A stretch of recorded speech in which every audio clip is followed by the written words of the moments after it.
All right, so good evening, everyone. For those of you who haven't been here before or don't know me, my name is Bob Bruner. I am the exotic forest pest educator or specialist with the Department of Entomology at Purdue University.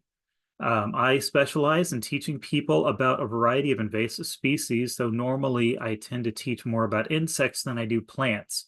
My work tends to also have me working within forestry, particularly those areas with urban forestry where a lot of our residences will begin to interface with wooded areas, homes that have woodlots, and I'm often in the middle of the woods at state parks and other places too. Tonight, what I wanted to talk about was something that was particularly interesting to me because this was definitely a bit of a history lesson learning this.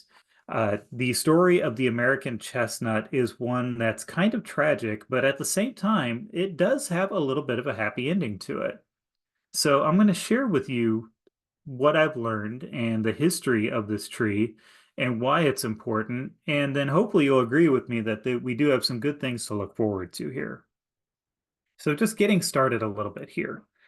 Uh, Most of us, in fact, none of us, I'm sure, would remember the presence of American chestnut as a widespread tree in the United States.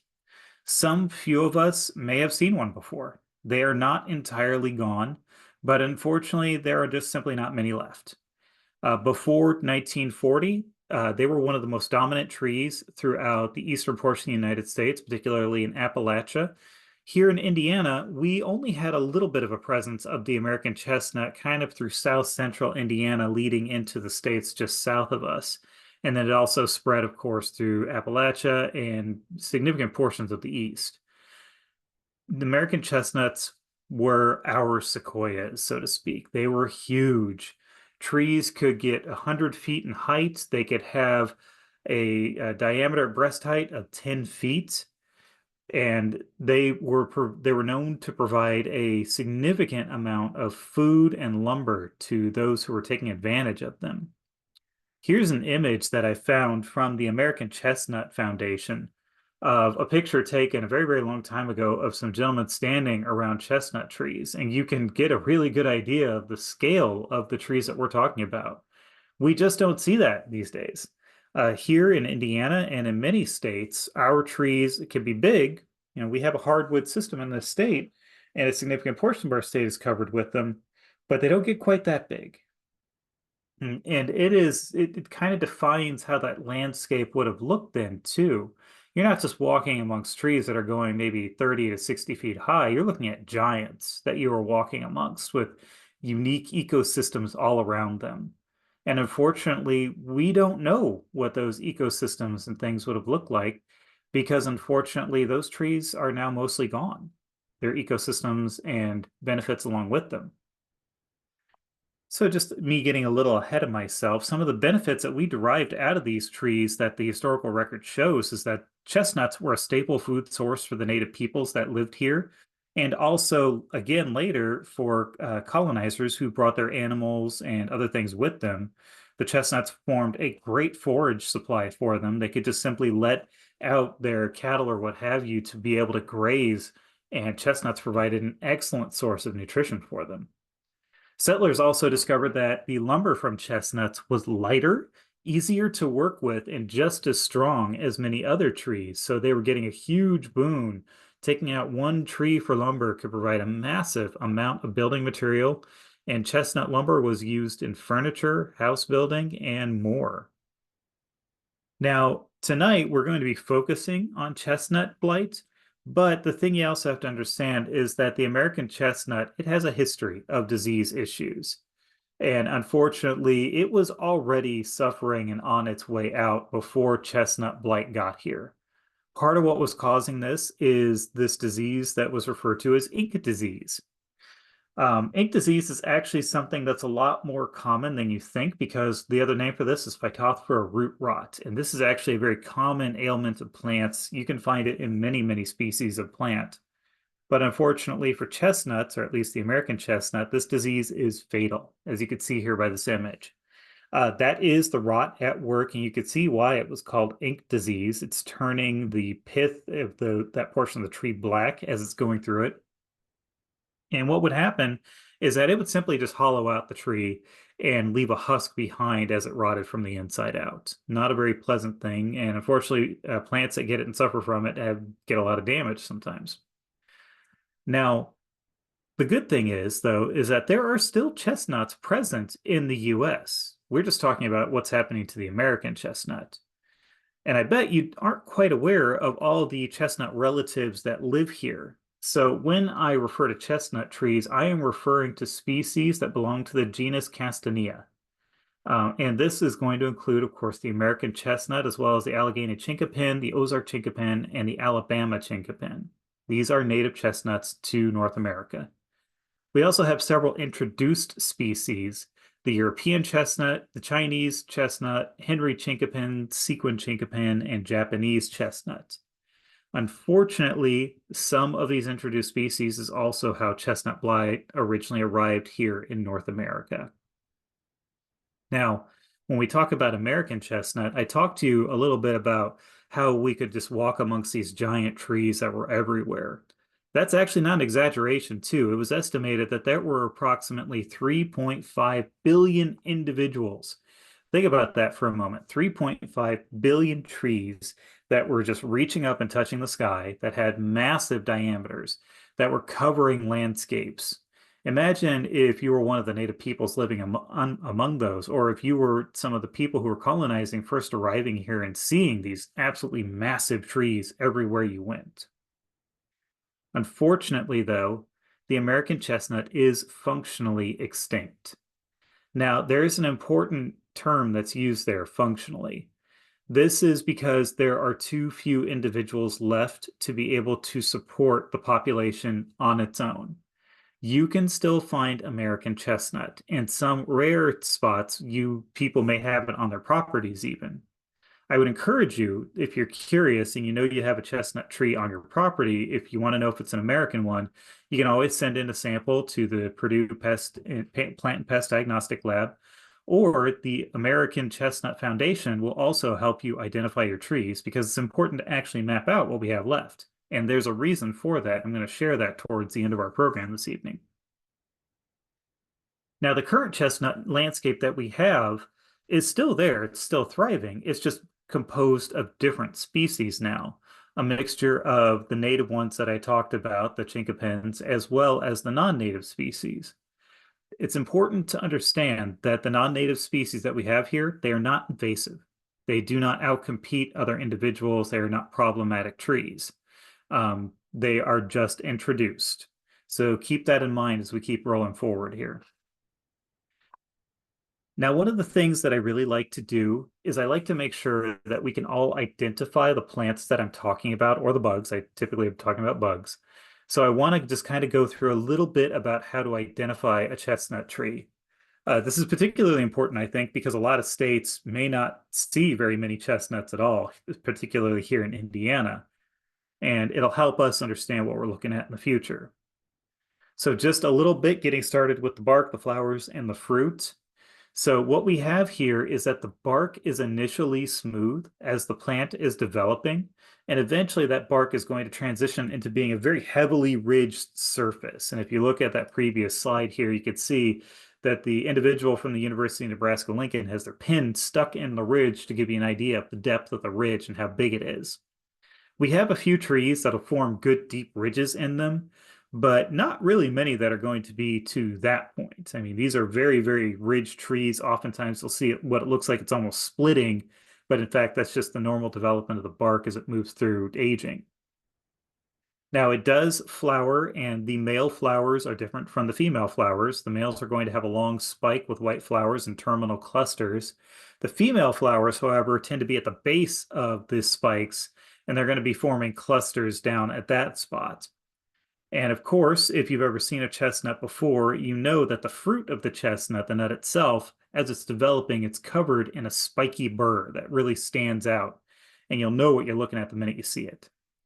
To give you an idea of what we're talking about here, the picture in the middle is showing that male flower on the top, the spike, and you can see the female flower at the bottom left. And then at the bottom right, that is the developing chestnut that's covered in that spiky burr. Very handy because that prevents any animals from trying to get to it too early while it develops, because the tree wants the chestnuts to move only after they've fully developed.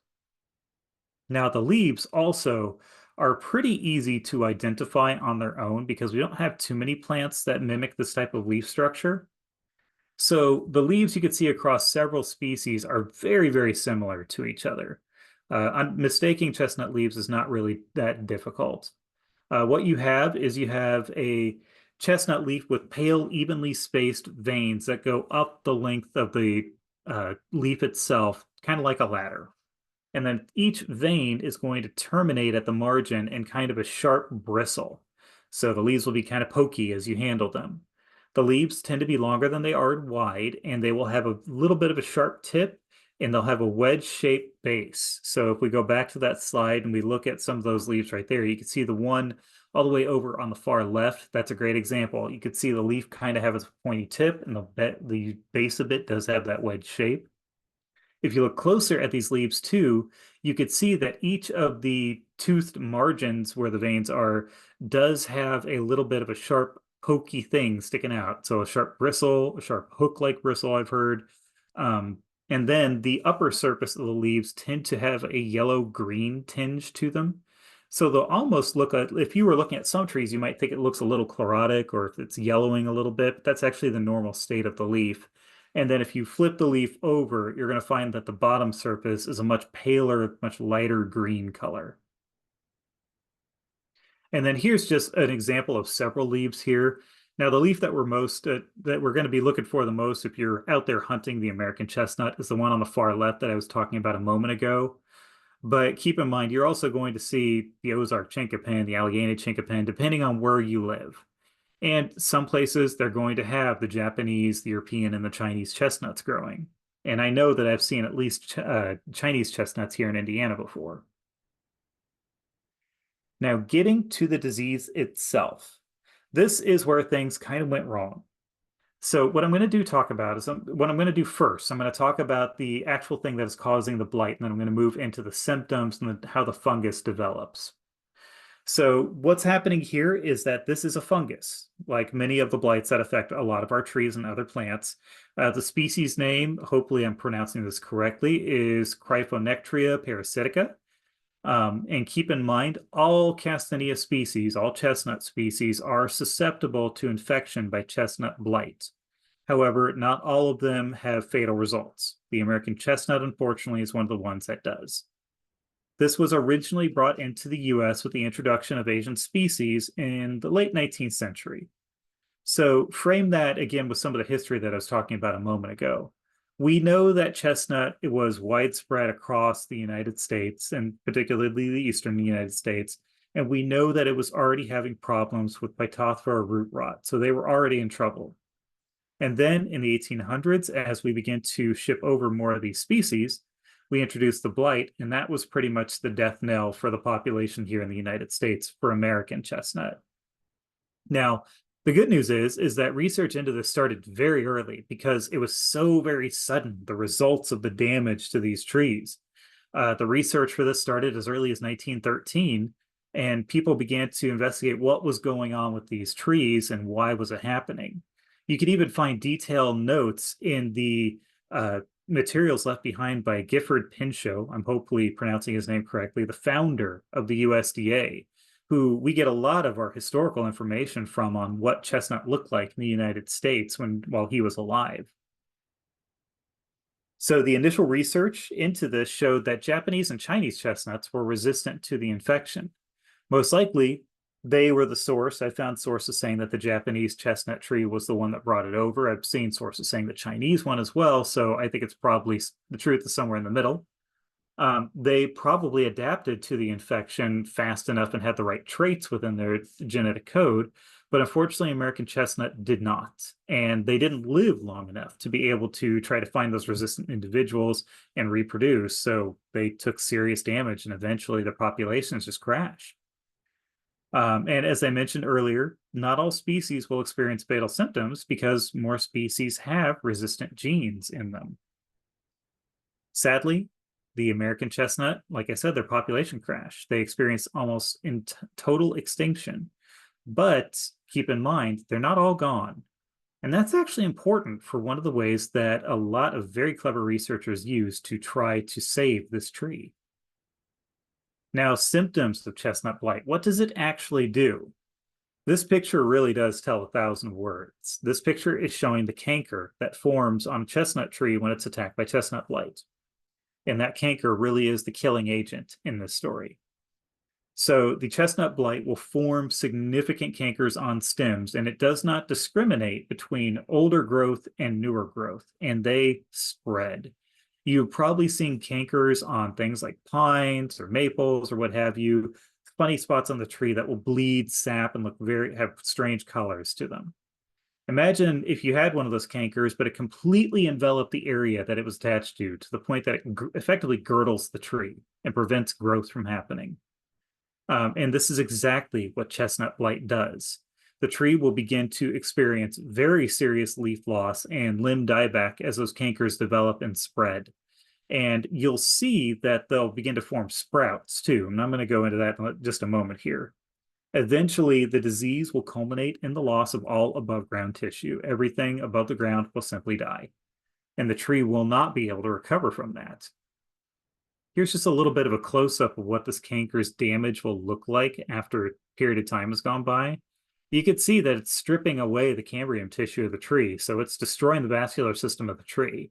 And when it girdles a portion of the tree, that means it's entirely cut off the tree's ability to transport nutrients to that area. So that's where you get dieback from everything above that point. Now, a little on the fungal development of the pathogen itself. What you're seeing here is a little bit of a close-up of the fruiting bodies of that fungus as it develops on chestnuts. So what happens is that C. parasitica is going to overwinter in infected bark as mycelium. And then it's going to develop more once spring arrives. And it's first going to put out a set of fruiting bodies that's going to spread spores to other parts of the trees due to like water movement and maybe bird activity. So it's not really intended to spread to other individuals. It's getting more coverage on the individual that it's already occupying.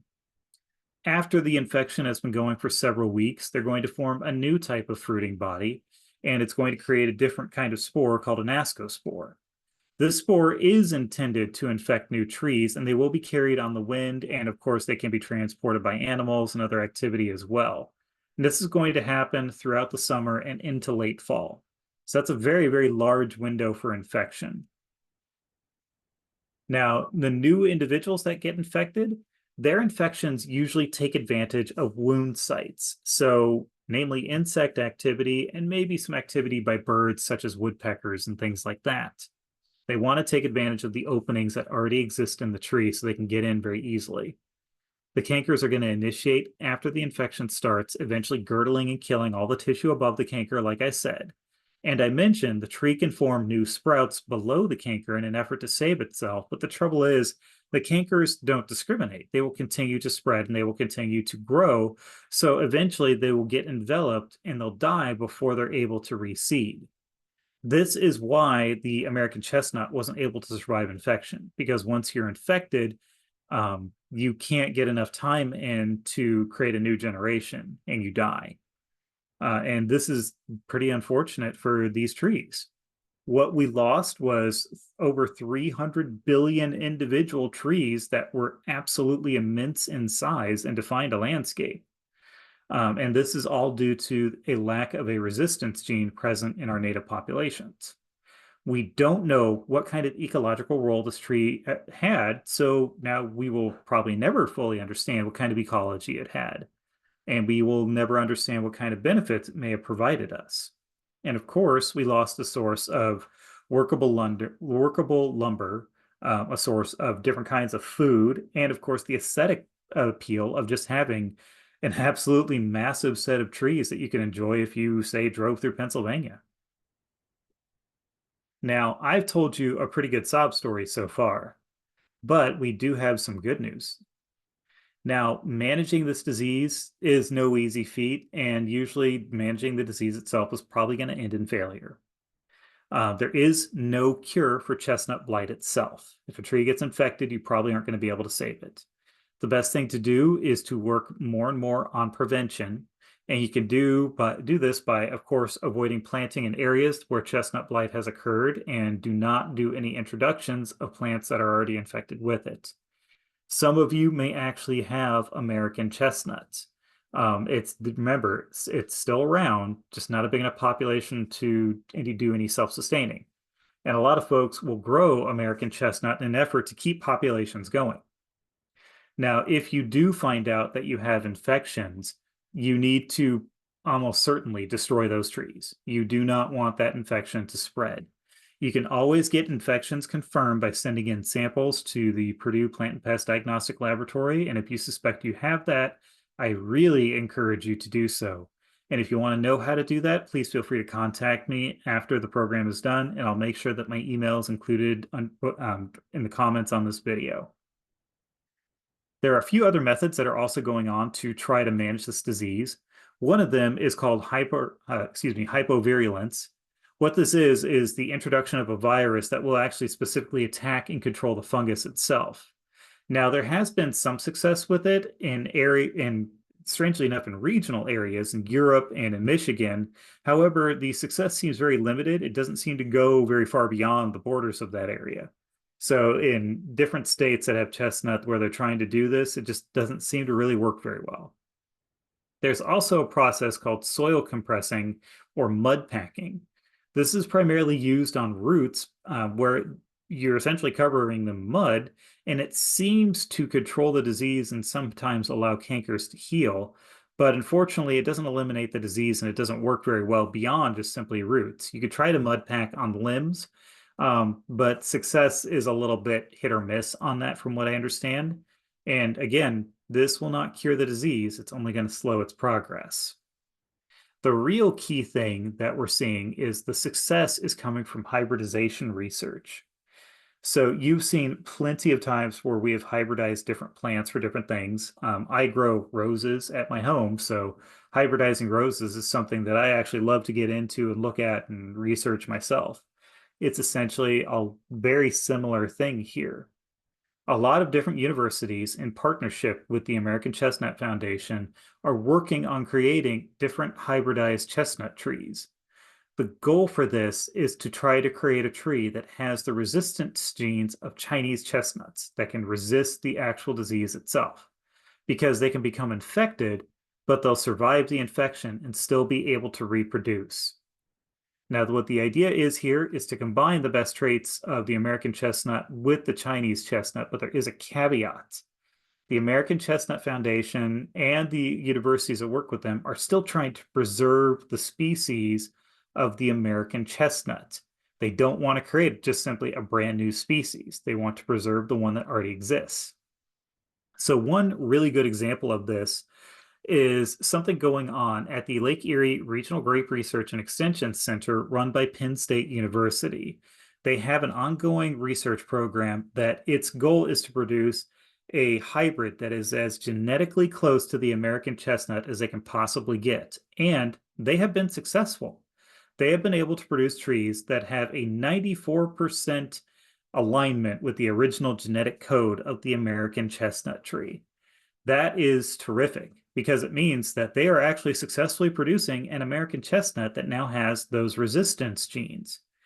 This means that, and folks, these are not the only people who have actually managed to accomplish this so far. So this means that within our lifetimes, we may actually see the American chestnut make a return to the American landscape. Now, there are a few things to keep in mind. The blight still exists, so it's going to be a little bit of an uphill battle to still get these trees to establish. And we don't know what the ecology of a lot of this is going to look like, because the American chestnut tree has been out of our ecosystem for nearly a century now. The good thing is, though, is that this hybridization research does appear to be successful, and we will begin to see establishments become successful as well. So this is one of my reasons why I really enjoyed researching this topic, because this is actually one of those success stories that I'm always eager to talk about. All right, so with that, that is all I have for you this evening, and I will be happy to take any questions you have.